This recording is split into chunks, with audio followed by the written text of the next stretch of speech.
Welcome to the Locked On Titans podcast. I am your host, Tyler Rowland. Titans fans, new Tennessee Titans general manager Ryan Carthon was introduced today. He had a lot of great things to say. He talked about what he's going to do first, his relationship with Mike Vrabel. He also had some interesting comments on the roster, Ryan Tannehill's status, and how they're going to incorporate analytics into the organization. We're going to discuss all the highlights from Rand Carthon's opening press conference on a bonus edition of the Locked On Titans podcast. Let's get it.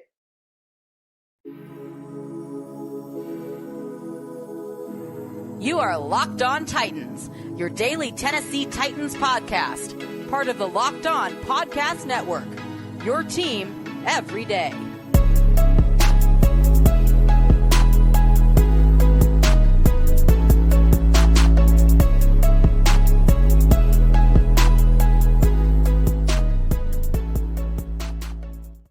Titans fans, it is a great day to be a Tennessee Titans fan. Hope springs eternal. Rand Carthon was introduced as the new general manager today. He had his intro press conference, and he knocked it out of the park. We are going to dive into the highlights from his press conference. Before we do, though, I want to thank you guys for making the Locked On Titans podcast your first listen every day. I am going to be putting out daily, Monday through Friday. And hey, sometimes you get a sixth bonus episode as well. But I'm going to be putting them out all year long on all platforms and always free. So make sure you stay locked in to the Locked On Titans podcast and never miss a minute. If you're excited about Rand Carthon taking over as general manager for the Titans, throw a thumbs up on the video right now. I definitely do appreciate the support. But first and foremost, the number one thing that has to be discussed here is, what is Rand Carthon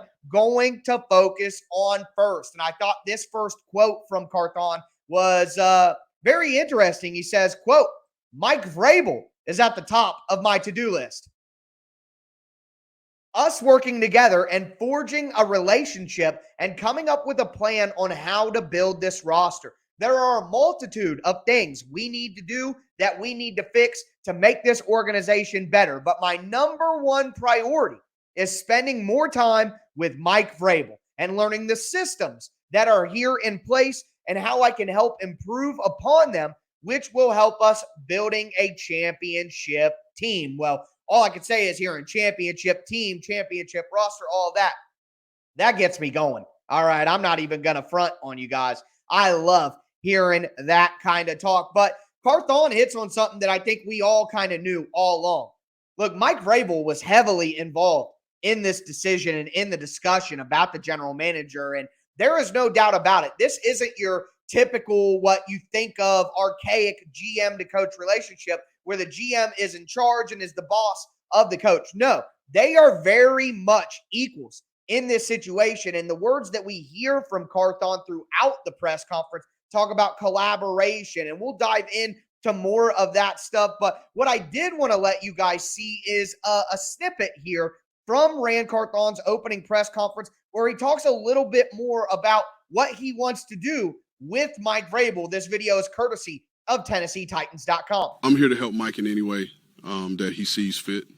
Obviously, Mike has been here. He has a way he wants to do things, and I respect that totally. So wherever I can add value to Mike from that standpoint, I'm here for it. There you go. I mean, he says, wherever I can add value to Mike, I'm here for it. Guys, this is something that we have expected since the firing of John Robinson. Mike Vrabel is in charge here. Now, they talk about collaboration all day, all they want, but it's obvious that Carthon was brought in to help Mike Vrabel and kind of do what Mike Vrabel needs him to do. We use this analogy since Bill Parcells did, but you're asking a guy to cook a meal without letting him pick the groceries. So although Carthon is the general manager, it is obvious that Mike Vrabel is making the grocery list. And Carthon, I thought, throughout talked about the collaboration, but with answers like that, it's obvious that he is here to get Mike Vrabel the players that Mike Vrabel wants and that fit for Mike Vrabel. So I thought that was fantastic. He did talk a little bit more about, how the relationship will work, because one thing that did come up is who will have control of the 53-man roster, who will have, let's say, the final say on how the roster works and everything like that. And he talked about that. I thought it was fantastic because this is what Carthon said about the final say on the roster and all that. He says, quote, I don't think that matters because the word that we truly believe here is collaborating. I think all of that comes down to a matter of ego. Mike and I are here to work together, and we are going to bring people in here that we see fit. We are not going to see it the same every time, but he and I will have the mutual respect to be able to work through that and get the right people in here. I mean, what a fantastic answer on day one from Ryan Carthon. All about collaboration, showing nothing but respect to Mike Vrabel. And I love the thing at the end. He said, we're not going to see it the same every time. That is a fact. There's no way that they're going to agree on every player and every move. But having the mutual respect to work together and balance those things out is going to be key. And, you hate to read between the lines too much, but everything that we've seen from Amy Adams-Strunk, from Mike Vrabel, and from Carthon now makes you think that maybe John Robinson wasn't so open to Mike Vrabel's input. So that's a big change, and it's a healthy change and a good change if you're a Tennessee Titans fan. The next thing for me that really stood out, though, was talking about the roster. Do the Titans need to rebuild? Do the Titans need to retool? How does Carthon see the roster? I got another clip for you guys here, courtesy of TennesseeTitans.com. No, this is a competitive team. This is a competitive team, and we can win football games. But at the end of the year, you evaluate your roster every year, and you're always looking for ways to improve that. And so that's what we're going to do here. Although I feel the team is competitive and we're good, the objective is not be good. The objective is to be great. And so we're going to continue to work to build a great roster. Oh, man. Championship team, great roster. And I love that answer. The Titans are a competitive football team. They had the most injuries in the NFL and still were playing for a playoff berth in the last week of the season. So this team isn't quite as far away from being back to contention. And if they really hit a couple off seasons, perfectly the next few years, they're going to be right back to being able to compete, go deep runs in the AFC. So it looks like Carthon is not interested in a full-scale rebuild. It looks like he's a guy who does believe the Titans can retool and get back to great, quite frankly. And that is, from a Titans fan perspective, exactly what you want to hear. But that's not the only stuff that Carthon talked about. He also talked about Ryan Tannehill's status. He talked about the injury bug. He talked about analytics. And guys, he had a fantastic story about how analytics impacted a draft selection in San Francisco. And boy, it gets me going. Before we get into all of that, though, do want to let you guys know that today's episode is sponsored by LinkedIn Jobs. LinkedIn Jobs is the best place that you could be if you're a small business owner looking for success in 2023. LinkedIn Jobs helps you quickly attract the qualified candidates that you want to talk to for the open jobs that you have with targeting tools. They have screening questions. Also, I really like that they have a ranking system within their program that allows you to rank the candidates based on who you like the best. It makes it seamless to go through and pick the best candidates for your job. They rate applicants for you based on the qualifications that you have set in, and it's all in one platform. That's why small businesses rate LinkedIn Jobs number one in delivering quality hires versus the leading competitors. LinkedIn Jobs helps you find the qualified candidates you want to talk to faster. Post your job for free at linkedin.com/LockedOnNFL. That's linkedin.com/LockedOnNFL. Terms and conditions do apply. Go to linkedin.com/LockedOnNFL to post your job for free. Also, if you are interested in being a general manager for a team, you can do so right now by downloading the Ultimate Pro Football GM app. Look, guys, you can control every single aspect of an NFL franchise. You can hire coaches, fire coaches, different coordinators, scouts, staff. You can trade players, make draft picks, sign guys, cut guys. You navigate your franchise through free agency, the draft, and all the ups and downs of a season. It's super challenging. It's super realistic. And my favorite part is you can do it in big groups. You can create a league where you and all your friends have your own team to see who can do it the best. Right now, there's a competitive league with all of the Locked On NFL hosts. Good for some trash talk here and there. It's just a really great way to enjoy building your football franchise and doing it with your friends. Right now, Locked On Titans listeners can get a 100% free boost to their franchise when you use the promo code Locked On. That's Locked On in all caps inside the game store, inside the Ultimate Football GM app. Download the game right now. Go to ultimate-gm.com or just look it up in your app store. That's ultimate-gm.com. Ultimate Football GM. Start your dynasty today.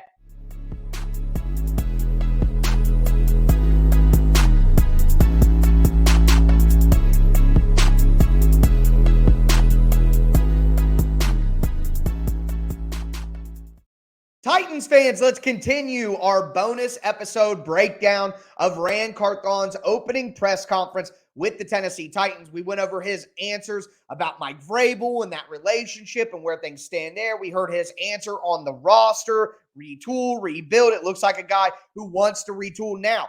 He said a bunch more interesting things like about Tannehill, the injuries, analytics, a great story coming for you guys that I'm ready to show you as well. But before we get into all that, I do want to thank you again for making the Locked On Titans podcast your first listen every day, Monday through Friday. Tennessee Titans content all year round on all platforms for free. So make sure that you subscribe, smash the notification bell, and throw a thumbs up on the video right now. I definitely do appreciate the support. But diving into the quarterback situation, Ryan Tannehill.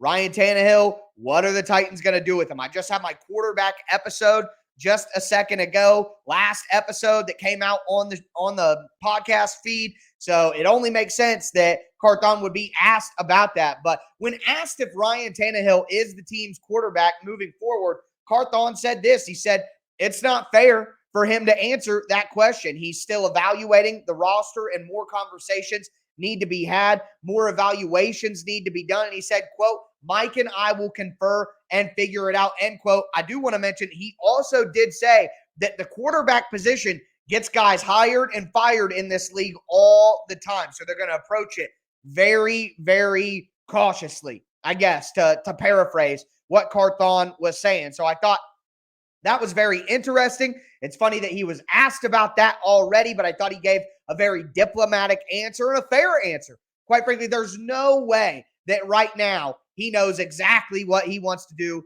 with Ryan Tannehill. And even if he does, you don't say it right now at your opening press conference. So I thought that was a great way to answer that question.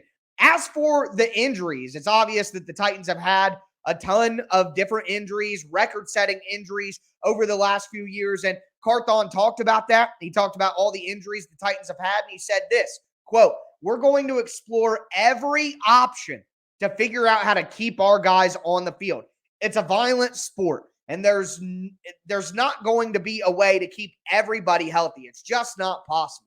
But we're going to explore every option to figure out how we're going to be able to maximize keeping guys on the field, end quote. My Lord, I love that quote. We are going to explore every option. Look, guys, if you've been listening to the show for any amount of time, you follow me on Twitter at TicTacTitans. It is obvious from my standpoint here that the Titans are not as advanced as other NFL teams when it comes to things like their training methods, like their recovery programs, like analytics, for example. If the Titans are that far behind the rest of the NFL in analytics, it is only logical to think that they may be that far behind other teams in other areas that don't necessarily have to do with football.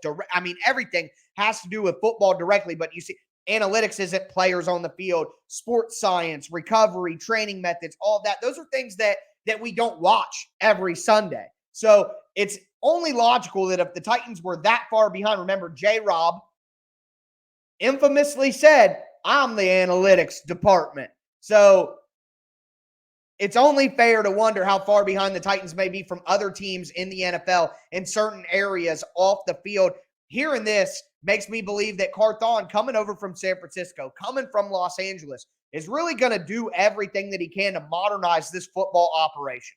Okay. And not only does that make me feel better about the injury issue. But the thing that excited me the absolute most was the conversation about analytics. I mean, Carthon just really knocked my socks off with this one. No way around it. So he talked about analytics, how it was involved in San Francisco, how they did things there. And I thought it was incredibly insightful. And he gave an excellent answer and an excellent story about how analytics made an impact. I'm going to dive into that. He did say he think that analytics definitely plays a part in football. Scouts trust their eyes. Sometimes the data can drive you to decisions and help you see things from a different vantage point. I think there's a place in our game for it. And here you go, guys, an excellent story about his time in San Francisco where analytics made a big impact. This is big. I love it. So he comes to me. He has a running back. And he's like, man, my numbers are telling me this is the best outside zone running back in the draft. He was like, but I'm not walking in there with Kyle with just this paper to say that. Can you watch this guy and see if you can confirm what the tape saw? And I watched the tape. That was my first exposure to the player, and I agreed with him. And then that player ended up being Elijah Mitchell. D'Amico Ryans, it was his first year as D coordinator, and that round, that pick was going to be his linebacker. And D'Amico, when he came in the draft room, Elijah's tape was on, and he was watching Elijah, and he called Johnny Holland, our linebacker coach, up and was like, Coach, this running back is better than the linebacker we're going to pick. And so we shifted from taking a linebacker and took Elijah. Man, what a story. What a story. Analytics guy comes, hey, man, my analytics, my data told me this guy is exactly what we want. Carthon checks the film. Hey, it lines up. My eye test matches the data. And that's what analytics is all about, guys. It's not the be all end all, but it's part of the discussion. It is a piece of the puzzle. If you're the Tennessee Titans for the last 5-6 years, you don't get opportunities like that right there that he just explained because you don't give enough credence to the analytics. So the fact that he literally tells a story of we were going to take a linebacker, but instead one of our analytics guys said, hey, look at this prospect on the data side. See if the film matches. The film matches now. We're not taking this linebacker in the 6th round. We're taking this running back. And as Carthon went on to point out, Elijah Mitchell was crucial to the run that the San Francisco 49ers made last season. So that's the type of mind, that's the type of environment that Titans fans are getting now. I mean, welcome to the 21st century, fans. I cannot believe it. Welcome to modern NFL football. It's just fantastic. Do also want to point out that as for scouts and the staff, Rand pointed out that he's not going to, head over heels change everything. Right now, he's keeping the scouting staff in place. Ryan Cowden is going to stay in place. Now, I would expect that there are some changes made to the staff after the draft, but what you can't do right now with the draft 3 months away is totally overhaul your scouting department. It just doesn't work like that. Actually, in the NFL, scouting contracts usually run until the draft because there's no way that you're going to fire your entire scouting staff or make fundamental changes to your staff. Again, 3 months, 2 months out of the NFL draft. It just doesn't make any sense. So glad to hear that. Some structure being in place. Really impressed by Carthon. There are a few things that Mike Vrabel had to say on the day as well, and I'm going to dive into those in just a moment.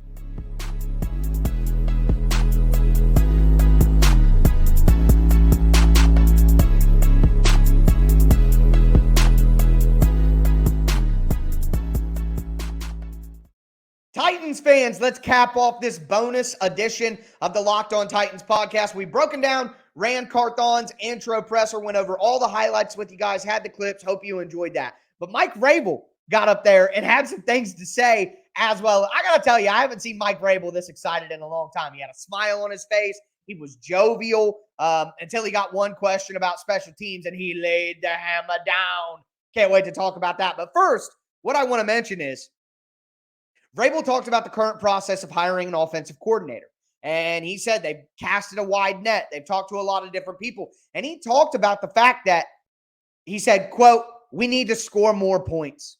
He talked about how they've been efficient in the red zone the last few years, but they haven't got down to the red zone enough recently. And that's, of course, the Todd Downing experience. He even talked about how they've been okay on third down. He talked about being more efficient, being more effective on first and second down, which makes sense that he's looking at a guy like Matt Nagy, who you guys can say whatever you want about him as a head coach, but as an offensive coordinator has been very solid. He has some great ideas and working in a system in Kansas City where it brings me back to one time Todd Downing was doing a press conference. It was this season. And he talked about getting into third and manageable, how important it is to get in third and manageable. And credit to Paul Kaharski. He said, Todd, have you guys ever thought about, maybe not getting to third down? Maybe you could pick up a first down on first down or pick up a first down on second down. Like, why is the focus getting into third and manageable when the focus should be being efficient on all downs? So clearly the thought process, Todd Downing called plays scared. And you can't do that in the NFL. You've got to get more yards on first and second down. The goal of the offense can't be get to third and manageable. Like, that can't be the goal, okay? Like, it's asinine. All right, so Mike Vrabel talked about first and second down specifically, how the Titans had to get better on early downs. I think that's absolutely key, so I loved hearing that. Also, Mike Vrabel was there in general. That's a joke for anybody who follows me on Twitter, at Tic Tac Titans. But the last thing that I'm going to talk about today on this bonus episode is Mike Vrabel absolutely smoking somebody in the press conference. Now, I said reporter, and a lot of the people who were present at that scoffed at me using the word reporter. I didn't know who asked the question when I was watching the press conference myself. I didn't know what person asked the question to be able to identify who they are, what they are, blah, blah, blah. I don't know every, Tom, Dick, and Harry who hosts a TV show or a radio show in Nashville. I don't care, okay? I simply don't. So it turns out it was Jared Stillman. I guess he's a radio show host in Nashville. But he asked Vrabel why Craig Aukerman, the special teams coach, wasn't fired with how bad the Titans have been on special teams. And it's funny, the truth is the Titans were actually a lot better on special teams this year. But Mike Vrabel basically got pissed about that question. And he said, wait, let's be objective then. What about special teams? Isn't good? Why should I fire Craig Aukerman? What's bad? And he talked about coverage on punts and how they've allowed a lot of long punt returns this year. Mike Vrabel stopped him and said, hey, we were number 3 in the entire NFL in net punt yards. Our punter just set a record that's been standing for 82 years.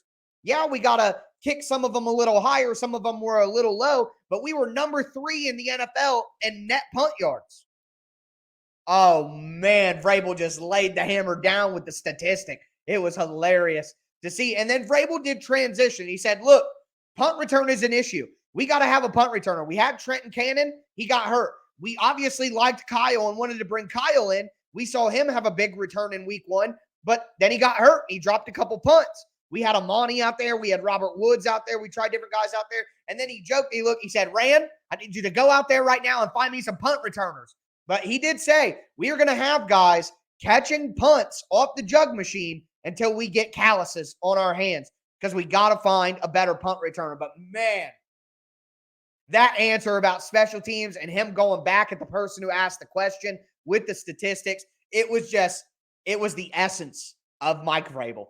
And it was wholly entertaining. So if you want to go back and check out the press conference, that's like the last 15 to 10 minutes of it. It was like a 47-minute press conference. I've watched it back like 3 times now to prepare for the show. But if you guys want to check that out, it was excellent. But that's going to do it for me today, guys. A bonus episode for you breaking down Ryan Carthon's opening press conference with the Tennessee Titans. I'm going to be back with you guys on Sunday night into Monday morning. And I know I said it last week, but unless an offensive coordinator is hired over the weekend, we will do mock draft Monday, our first mock draft Monday of the offseason to start the week next week. But that's going to do it for me today, folks. As always, I am your host, Tyler Rowland, and this was Locked On Titans.